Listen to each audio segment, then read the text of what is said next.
वन्देऽहं श्रीगुरू श्रीयुतपदकमलं श्रीगुरून् वैष्णवंश्च श्रीरूपं साग्रजातं सहागणरघुनाथान्वितं सजीवं साद्वैतं सावधूतं परिजनसहितं श्रीकृष्णचैतन्यदेवं श्रीराधाकृष्णपादान् सहागणललिता श्रीविशाखान्वितांश्च अज्ञानतिमिरन्धस्य ज्ञानाञ्जनशलाकया चक्षुरुन्मीलितं येन तस्मै श्रीगुरुवे नमः। गुरुवे गौरचन्द्राय राधिकाय तदालये कृष्णाय कृष्णभक्ताय तद्भक्ताय नमो नमः।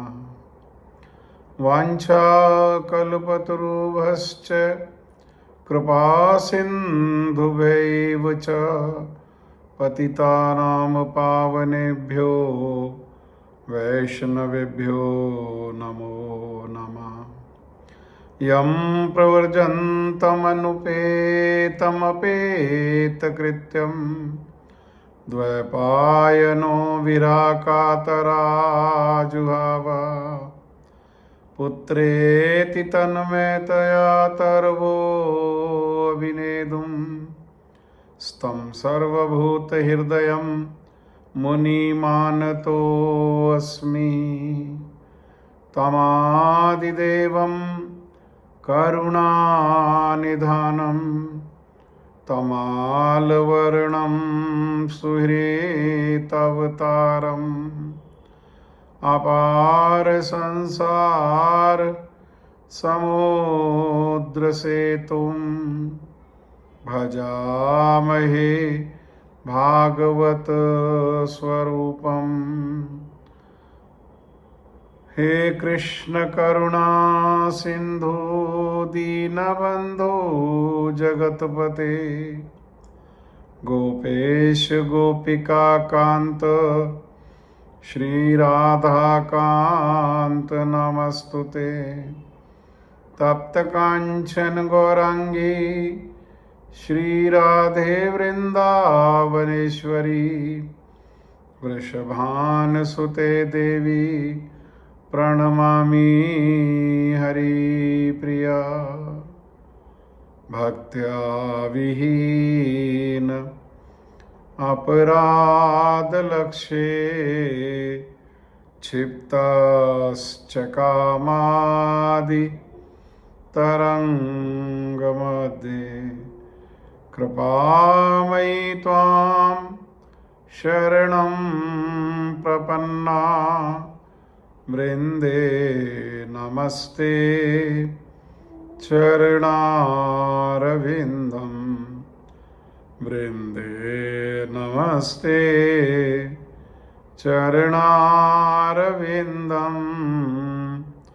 वृंदे नमस्ते चरणारविन्दम्। श्री कृष्ण चैतन्य प्रभु नित्यानंद श्री अद्वैत गदाधर श्रीवासादि गौर भक्तवृंद। हरे कृष्ण कृष्ण कृष्ण हरे हरे हरे राम राम राम हरे हरे।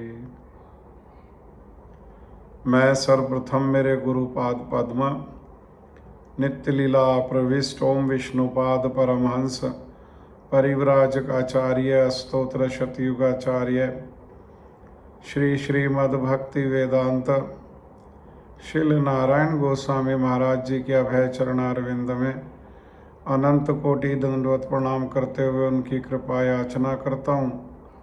तदुपरांत नित्य लीला प्रविष्ट ओम विष्णुपाद स्तोत्र शत श्री श्रीमद्भक्ति वेदांत स्वामी महाराज श्रील प्रभुपाद जी के चरण सरोज में अनंत कोटि दंडवत प्रणाम।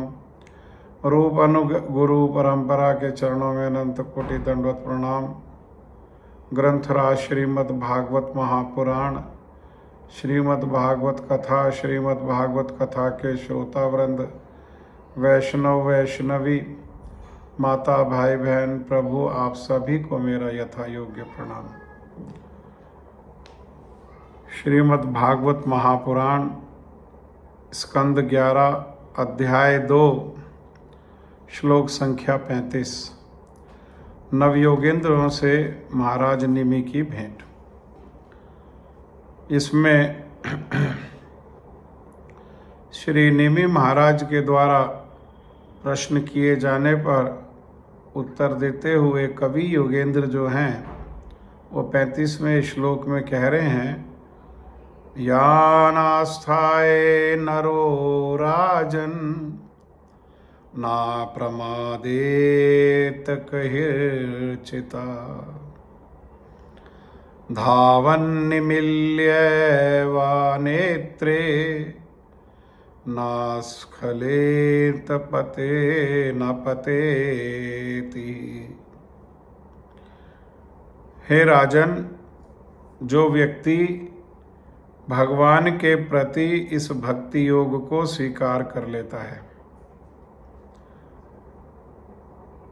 वह इस संसार में अपने मार्ग पर कभी कोई बड़ी भूल नहीं करेगा।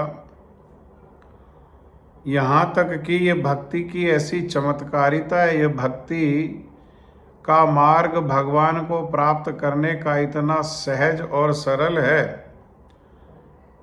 और इतना सुरक्षित है कि इस मार्ग में कोई यदि अपनी आंखें बंद करके भी दौड़े तो भी ना वो कभी लड़खड़ाएगा और ना कभी उसका पतन होगा, अर्थात ना कभी वो गिरेगा। इतना सुंदर, सहज, सरल, चमत्कारिक और ये सुरक्षित मार्ग है भक्ति का। इस मार्ग पर चलते हुए भगवान को बड़े सहज, सरल, सुखपूर्वक भगवान की उपलब्धि की जा सकती है।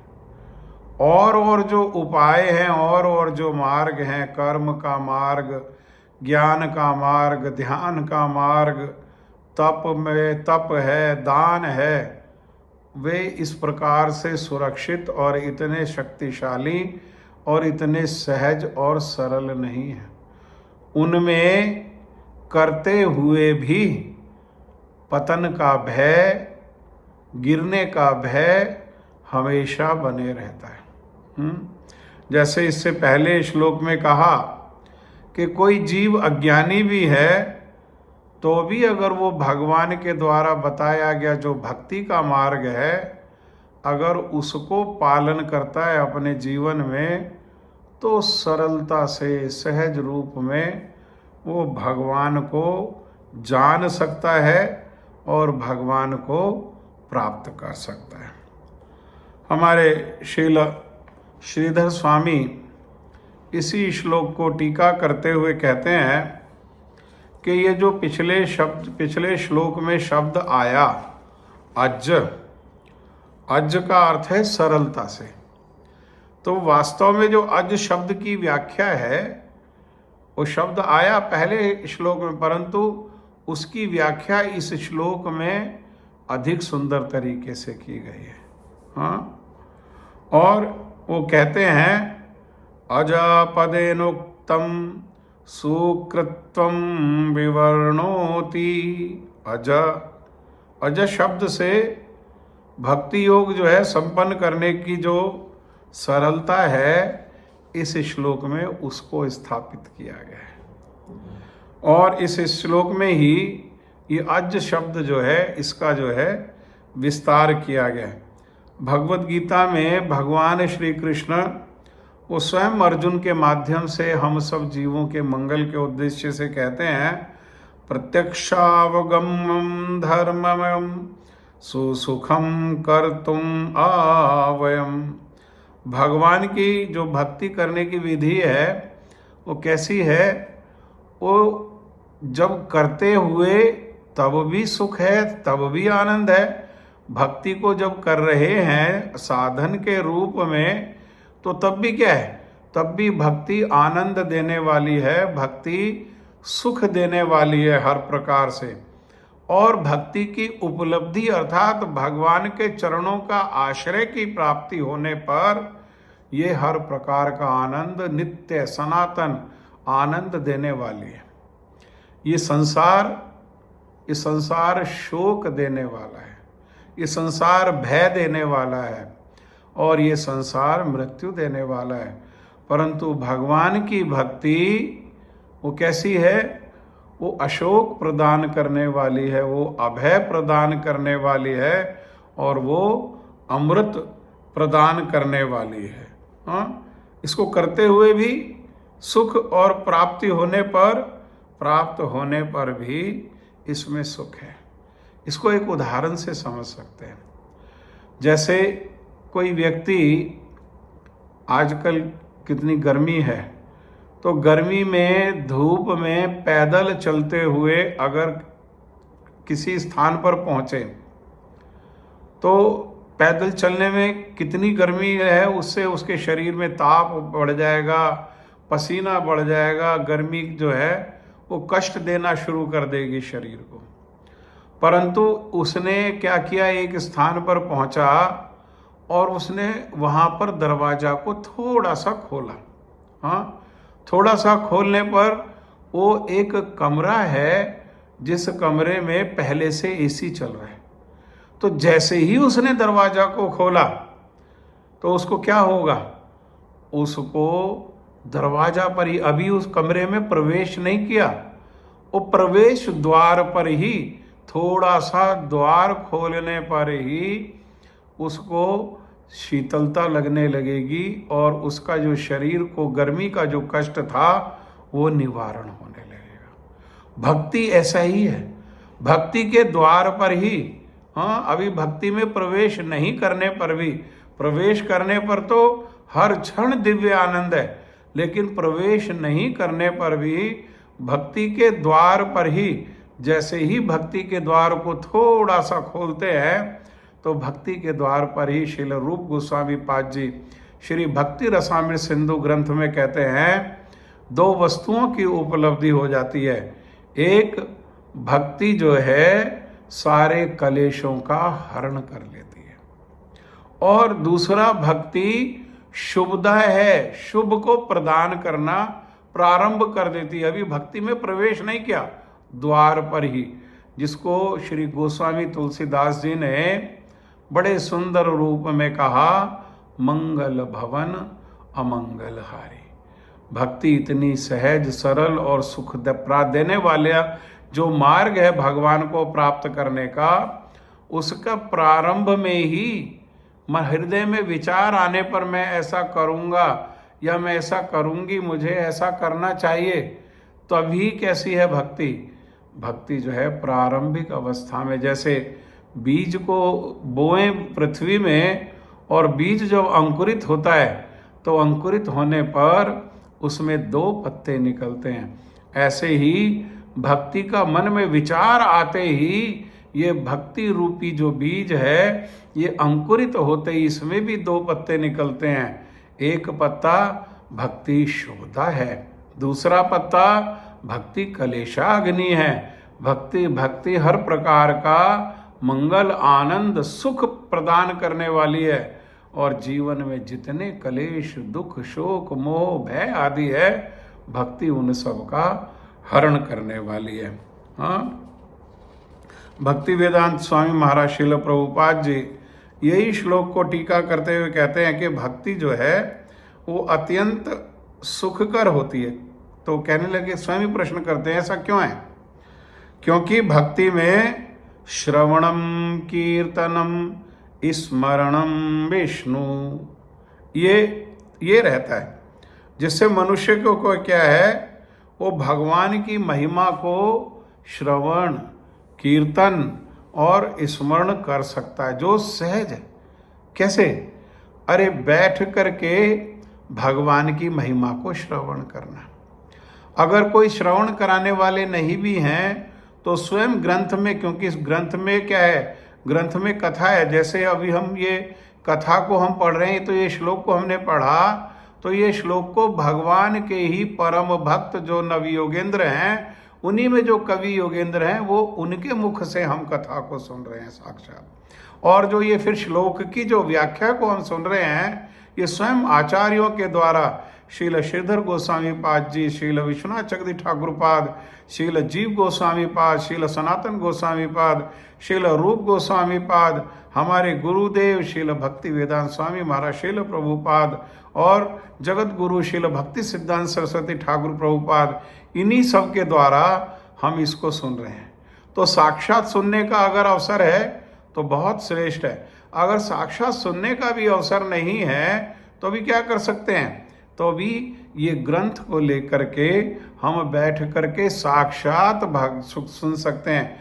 भागवत को कौन सुना रहे हैं, श्रील सुखदेव गोस्वामी पाद जी सुना रहे हैं एक स्थान पर, और परीक्षित महाराज प्रश्न कर रहे हैं और उन प्रश्नों का उत्तर देते हुए भागवत को श्रवण करा रहे हैं श्रील सुखदेव गोस्वामी पाद जी। एक और स्थान पर शौनक आदि ऋषि जो है वो प्रश्न कर रहे हैं। 88,000 ऋषि हैं नैमिषारण्य में। वो शौनक जो ऋषि हैं वो सबके लिए, सबके मंगल के उद्देश्य के लिए प्रश्न कर रहे हैं। और वहाँ पर श्रील सुखदेव गोस्वामी पाद जी के प्रियतम जो शिष्य हैं, वो श्रील सूत गोस्वामी पाद जी, वो श्रवण करा रहे हैं। ऐसा ही एक और स्थान पर श्री विदुर जी जो है, वो श्री मैत्रेय विदुर जी प्रश्न कर रहे हैं और श्री मैत्रेय मुनि जो हैं वो श्रवण करा रहे हैं। और अभी हमने प्रारंभ में ही सुना कि किस प्रकार से ये कथा को ये श्री नारद जी स्वयं भगवान के जो पिता वसुदेव जी है, उनको ये द्वारका धाम में ये श्रवण करा रहे हैं। तो इस प्रकार से हम भागवत को साक्षात श्रेष्ठ क्या है, गुरु तो हमारे श्रीमन महाप्रभु को ने कहा भागवत पढ़ो भक्त स्थाने। जो भक्त हैं उनके निकट, अर्थात ग्रंथ भागवत को भक्त भागवत के मुख से श्रवण करने पर वास्तव में मंगल होता है। अति शीघ्रता से ये जो भक्ति का मार्ग है, इस पर इसमें उन्नति होती है और उन्नति होते हुए अति शीघ्र श्री राधा कृष्ण युगल की सेवा, श्रीमती राधा रानी का दास्य को प्राप्त करके उनकी सेवा की उपलब्धि होती है भक्ति के मार्ग से। नहीं होने पर भी अगर हम ये पढ़ते भी, अध्ययन भी करते हैं, तब भी हम क्या कर रहे हैं, तब भी हम साक्षात जो है आचार्यों से, भक्तों से हम लोग जो है ये सब बात को सुन रहे हैं, है ना। तो इसमें क्या करना है, इसमें कोई कष्ट थोड़ी है। देखो ज्ञानी लोग, योगी लोग क्या करते हैं, कभी कभी तो गर्मियों में इतनी गर्मी होने पर आग लगा करके आग के बीच में ध्यान करते हैं। कभी कभी सर्दी होने पर ठंडा शीतल बर्फ के जैसा जो पानी हो उसमें प्रवेश करके भगवान को ध्यान करते हैं। परंतु यहाँ तो कोई कष्ट नहीं है। अगर गर्मी है तो पंखा, कूलर, एसी चला करके भी हम भगवान की कथा को सुन सकते हैं। ये इसमें कोई दोष नहीं है। हम, क्योंकि ये क्या है, ये लग रहा है कि हम सुविधाओं को उपलब्धि करते हुए, सुविधाओं का भोग करते हुए हम भगवान की कथा को सुन रहे हैं। परंतु इसको भी वैराग्य कहा शास्त्र ने। ये कैसा वैराग्य है, ये युक्त वैराग्य है। दूसरा जो वैराग्य है वो फाल्गु वैराग्य है। फाल्गु वैराग्य से श्रेष्ठ क्या है, वो युक्त वैराग्य है।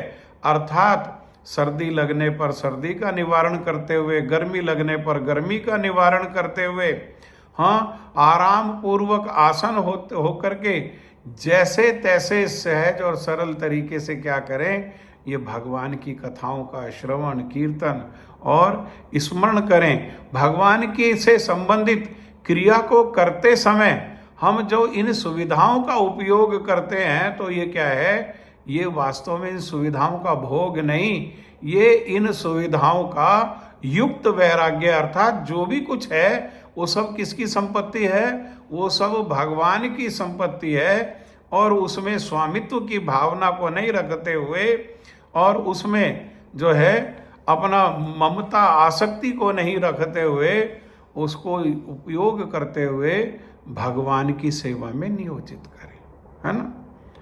कई कई लोग कहते हैं नहीं, जब उपयोग करते हैं, किसी चीज वस्तु के संपर्क में रहते हैं तो आसक्ति उत्पन्न हो ही जाती है। नहीं, हम तो हर रोज अभ्यास करते हैं, ऐसा तो नहीं है आसक्ति उत्पन्न हो जाती है। देखो, जब हम यात्रा करते हैं, हमें एक स्थान से दूसरे स्थान पे जाना है। मान लो भागवत कथा के उद्देश्य से दिल्ली से कहीं पंजाब में किसी स्थान पर जाना है, हाँ, मान लो पठानकोट में जाना है, तो दिल्ली से क्या करेंगे, वो ट्रेन पकड़ेंगे। तो ट्रेन पकड़ने के लिए स्टेशन जाना है, तो स्टेशन पर जब जाते हैं तो तब कहीं हमें आसक्ति होती है किसी वस्तु में ममत्व या स्वामित्व होता है। वहाँ पर स्टेशन पर सब चीज़ है, पंखा भी है, एसी भी है, कूलर भी है, वाटर कूलर भी है, बैठने के लिए चेयर भी है, हाँ, सारी सुविधा होते हुए भी उनमें एक क्षण के लिए भी अपना स्वामित्व की भावना हमारे हृदय में नहीं आती। हम क्या कर रहे हैं, हम उसका उपयोग कर रहे हैं भगवान की सेवा के उद्देश्य से। ट्रेन में बैठने पर सीट का उपयोग करते हैं कि भगवान की सेवा, वहाँ जा कथा के माध्यम से भगवान की सेवा करने का उद्देश्य है, तो ट्रेन में सीट पर बैठ गए, वहाँ पर एसी भी है, तो सीट भी है, कंबल भी है, शीट भी है, पिलो भी है, सब कुछ होने पर किसी में स्वामित्व की भावना नहीं होती। क्या करना है, पठानकोट तक, दिल्ली से पठानकोट तक उस सुविधा को उपयोग करना है। किस उद्देश्य से, भगवान की सेवा के उद्देश्य से, स्वामित्व की भावना से रहित होकर के। ऐसे ही ये जो संसार है, हाँ, उसमें हमारे श्रीमद् भागवतम में ही जो राजा हैं चित्रकेतु, और पार्वती जी के शाप से वो वृत्तासुर हो गए, तो वो तो कह रहे हैं कि श्लोक में आत्मज, हाँ, अरे गेहे, मैं जब अपने कर्मों के फल को भोगते हुए संसार चक्र में भ्रमण करूंगा, है ना, ममुत्तम श्लोक जनेषु सख्यम संसार चक्रे भ्रमता स्वकर्म भी त्वन मायया आत्मज दार गेहे आसक्त चितस्य नानाथ भूयात। हाँ, प्रभु मुझे मुक्ति नहीं चाहिए। भक्त लोग भगवान से मुक्ति के लिए भी प्रार्थना नहीं करते हैं, केवल एकमात्र भगवान से, भगवान की प्रीति पूर्वक सेवा के लिए ही वो प्रार्थना करते हैं। इसलिए मुक्ति नहीं चाहते भक्त, और अपने किए हुए कर्म को अनेक जन्म लेकर के भोगने के लिए तैयार है। यही बात को वृत्तासुर कह रहे हैं भागवत में कि मेरे अनेक जन्म हो, किस लिए, अपने कर्मों का फल भोगने के उद्देश्य से, किसी और का किया हुआ नहीं, मेरा ही द्वारा किया गया जो कर्म है उसी के फल को मैं भोग रहा हूँ। उसी को भोगने के उद्देश्य से मुझे अगर बार बार जन्म लेना पड़े कोई समस्या नहीं, लेकिन क्या कृपा करना, एक कृपा तो ये करना कि मैं जहाँ भी रहूँ, जिस परिस्थिति में भी रहूँ, जिस शरीर में भी रहूँ, वनस्पति के शरीर में, कीट पतंग के शरीर में, जलचर थलचर नभचर जिस शरीर में भी, असुर के शरीर में, देवता के शरीर में, मैं जहाँ भी रहूँ, हे प्रभु आपके भक्तों का मुझे वहाँ पर संग मिले।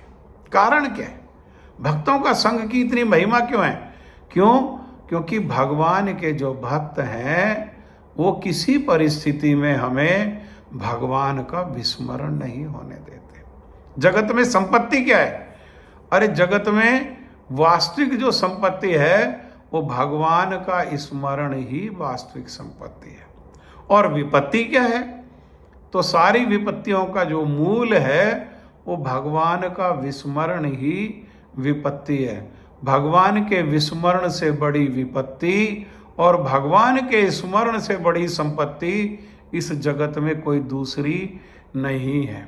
इसीलिए भगवान के भक्तों का वे संग मांग रहे हैं। और फिर आगे कह रहे हैं कि मेरे कर्म फल के अनुसार जहाँ मुझे शरीर मिले तो एक तो शरीर मिलेगा, हाँ, कर्म फल को भोगने के लिए, और शरीर मिलेगा तो पति पत्नी की व्यवस्था भी होगी। जिस भी शरीर में होंगे तो जैसा शरीर होगा वैसा ही स्त्री पुरुष का संग भी होगा। स्त्री पुरुष का संग होगा तो संतान भी होगी, आत्मज बच्चे भी हो जाएंगे, और पत्नी है, बच्चे हैं तो उनकी सुरक्षा के लिए, देखभाल के लिए कुछ संपत्ति भी होगी, गेहे घर आदि संपत्ति भी होगी। तो प्रभु मेरे को अपने कर्म फल के अनुसार जो मिलना है, आत्मजदार गेहेश, जो भी मिलना है वो मिल जाए, परंतु प्रभु मिलने पर भी मेरी उसमें आसक्ति नहीं हो। इसी को कहते हैं युक्त वैराग्य। जो कुछ भी भक्त के पास है, कार मिल गई तो कार का विरोध नहीं, अरे घर मिल गया तो घर का विरोध नहीं, धन मिल गया तो धन का विरोध नहीं। कार किसकी है? भगवान की। घर किसका है? भगवान का। धन किसका है? भगवान का। सबके संपत्ति, सब संपत्ति के मालिक तो भगवान है। उसमें अपना भोक्ता या स्वामित्व की भावना से रहित होकर के वो भगवान की संपत्ति मानते हुए उसको भगवान की सेवा में लगा देना, इसी को युक्त वैराग्य कहते हैं। भक्त लोग जो है वो ऐसे ही हैं। तो जैसे तैसे मन भगवान में जिस प्रकार से लग जाए, जिस प्रकार से भी भगवान का श्रवण कीर्तन स्मरण हो जाए, उसी प्रकार से कर लेना चाहिए। एसी के साथ लग सकता है तो एसी चला के लगा देना चाहिए, एसी के बिना लग सकता है तो एसी के बिना लगा देना चाहिए।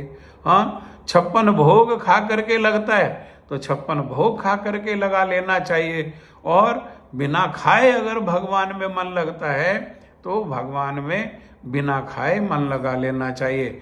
अलग अलग प्रकार के भक्तों ने अलग अलग विधि से अपने मन को भगवान में लगाया। पांडवों के पास इतना विपुल ऐश्वर्य होते हुए भी पांडवों ने क्या किया? अपने मन को भगवान में लगा लिया। इतना मन भगवान में लग गया कि भगवान तो उनके प्रेम में बंध गए, और उनके प्रेम में बंध करके अपना घर परिवार, पत्नियां, बच्चे, माता पिता, भाई बंधु सब द्वारका में होते हुए द्वारका में उनका मन नहीं लगता, द्वारका को छोड़ करके पांडवों के घर में रहते हैं। हाँ, तो जैसे तैसे येन केन उपायेन अपने मन को भगवान में लगा देना जो है, यही।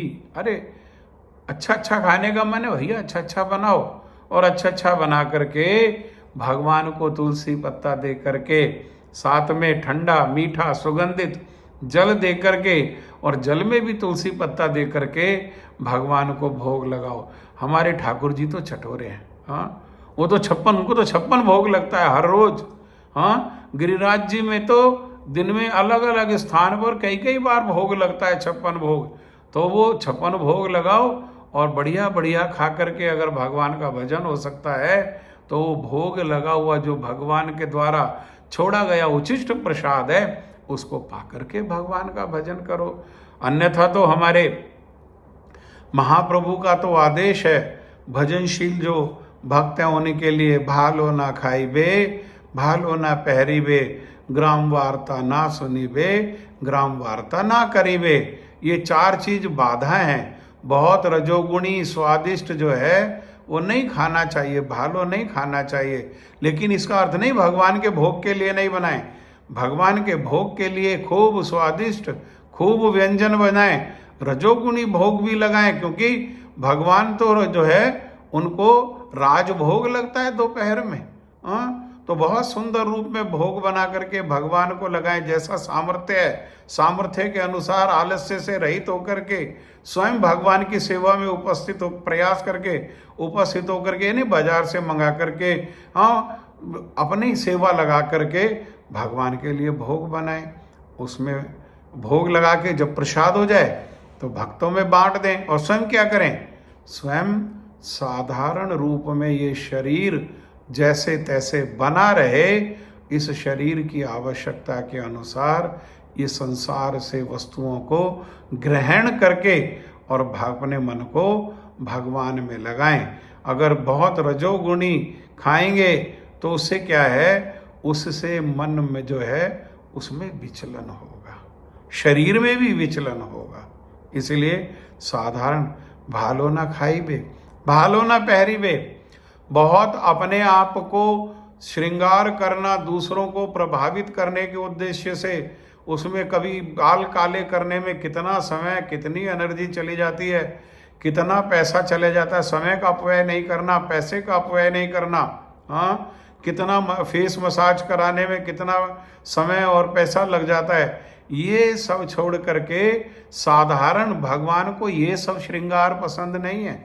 भगवान को श्रृंगार पसंद है ललाट में तिलक हो, गले में कंठी माला हो, हाथ में जप माला हो, मुख में भगवान का नाम हो, भगवान की कथा, भगवान की महिमा हो, और कानों से भगवान की कथा को श्रवण किया जाए। ये जो श्रृंगार है ये भगवान को वशीभूत करने वाला है, ये भगवान को आकर्षित करने वाला, ये जो श्रृंगार है ये वास्तविक श्रृंगार है। और इसे भालो ना खाइबे, भालो ना पहरिबे, ग्राम वार्ता ना करिबे, पर चर्चा में समय को नहीं लगाना। एक क्षण के लिए भी पर चर्चा नहीं करनी। किसी में दोष होते हुए भी, दोष दिखाई देने पर भी देखने का प्रयास नहीं करना चाहिए। सब जगह भगवत संबंधित गुण को ही देखने का प्रयास करना चाहिए, परंतु दिखाई देने पर भी दोष की चर्चा नहीं करना। हाँ, ग्राम वार्ता ना करीबे। और ना दोष की कोई चर्चा कर रहा है तो वहाँ कानों के द्वारा रस लेने की भी कोई आवश्यकता नहीं है। इस प्रकार से भगवान का भजन करें निष्कपट होकर के, अंतर बाहिरे सम व्यवहार अमानी मानद हवो। हाँ, अंदर और बाहर एक जैसा, जैसा बच्चे का व्यवहार होता है निष्कपट, अंदर और बाहर एक ही, अंदर कुछ और बाहर कुछ और, भगवान को ये अच्छा नहीं लगता। अमानी, अपने मान की खोज नहीं करनी चाहिए, मान सम्मान की खोज नहीं करनी चाहिए। अरे मान अपमान पूर्व में किए गए कर्मों के फल के अनुसार मिल जाएगा, और मिल गया तो मिल गया। मान मिला तो मान, और अपमान मिला तो अपमान। क्या फर्क पड़ता है, कितने समय है यहाँ पर, कितने दिन रहना है यहाँ, कोई परमानेंट थोड़ी रहना कोई यहाँ पर। हाँ, उससे बिना विचलन के अपने मान की खोज नहीं करना, परंतु सबको यथा योग्य सम्मान देते हुए क्या करना चाहिए, भगवान का भजन करना चाहिए। प्रीतिपूर्वक मन को लगा करके भगवान का भजन करना चाहिए। हरे कृष्ण कृष्ण कृष्ण हरे हरे, हरे राम राम राम हरे हरे। इसके आगे जो हमारा काफ़ी सारी व्याख्या भी रहती है, भक्तों के विचार हैं। इसी श्लोक को, 35वें श्लोक को ही कल फिर हम सुनेंगे, और उसमें जो भक्तों के अलग अलग भक्तों के विचार हैं उन विचारों को भी हम लोग सुनेंगे। जय, धन्यवाद। शील गुरुपाद पद्म की जय, अनंत कोटि वैष्णव वृंद की जय, रूप अनुगुरु वर्ग की जय, सपरिकर श्री गौर हरि की जय। जय श्री नवयोगेंद्र जू की जय, श्री निमि महाराज की जय, शील सुखदेव गोसाई पाद की जय, श्री परीक्षित महाराज की जय, जय श्री नारद जू की जय, श्री वसुदेव जू की जय, सर्व विष्णु प्रदाता श्री गिरिराज महाराज की जय, भक्ति विघ्न विनाशक श्री नरसिंह भगवान की जय, भक्त प्रवशी प्रहलाद महाराज की जय, जय श्री श्री राधा गोविंद देव की जय, वृंदा देवी श्री तुलसी महारानी की जय, समागत गौर भक्त वृंद की जय, ग्रंथराज श्रीमद् भागवत महापुराण की जय, भागवत कथा के श्रोता वृंद की जय, भागवत कथा के कीर्तन करने वाले भक्तों की जय। निताई गौर प्रेमानंदे। हरि हरि बोल, हरि हरि बोल। हरे कृष्णा। दंडवत प्रणाम।